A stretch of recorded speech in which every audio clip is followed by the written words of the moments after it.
Hello, and welcome to Guided by the Iron Rod. I'm Farrell Jessup, and today we continue our series, How to Study the Scriptures, with a section titled, The Siege, Part 3, The Fulfillment of Prophecy. If you haven't already, please subscribe and tap the bell so you'll be notified when new content is available. If you know someone who might benefit from this message, please consider sharing it with them. And as always, feel free to leave an uplifting comment below. Your words are truly appreciated.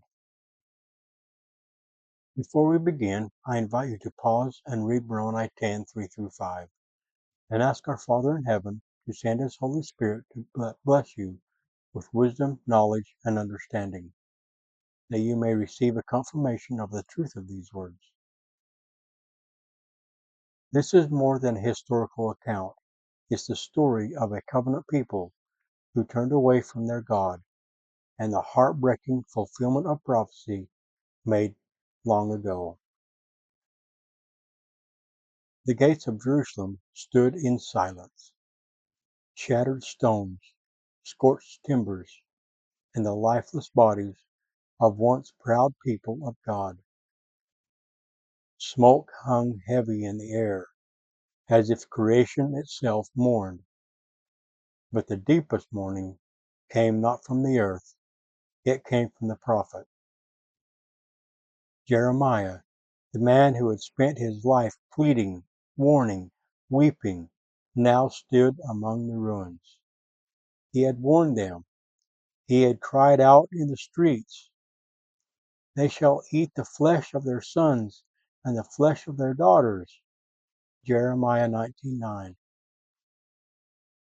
It wasn't poetic hyperbole. It wasn't metaphor. It was fulfilled horror. The hands of the pitiful woman have sodden their own children. They were their meat in the destruction of the daughter of my people. Lamentations 4:10. The words came to life in the most dreadful way. Mothers, driven mad with hunger, had done the unthinkable.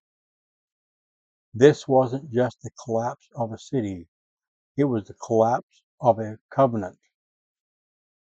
Jeremiah doesn't just record the destruction, he grieves the betrayal. The people had broken their promise with God, and now they reaped what they had sown. He walks the streets, remembering the warnings of Moses. If you will not hearken unto the voice of the Lord, thou shalt eat the fruit of thine own body. Deuteronomy 28:53. And now it was all fulfilled. But somehow, amid the devastation, Jeremiah still hopes. The tears don't wash away the pain, but they do soften the soil of repentance. The God who brought judgment is also the God who can restore.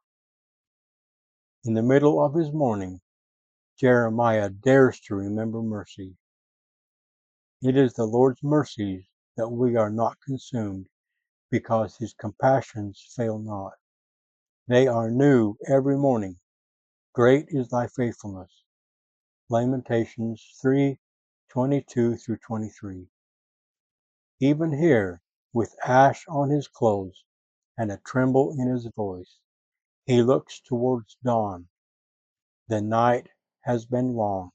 The pain is real, but the covenant, though broken by man, can be renewed by God.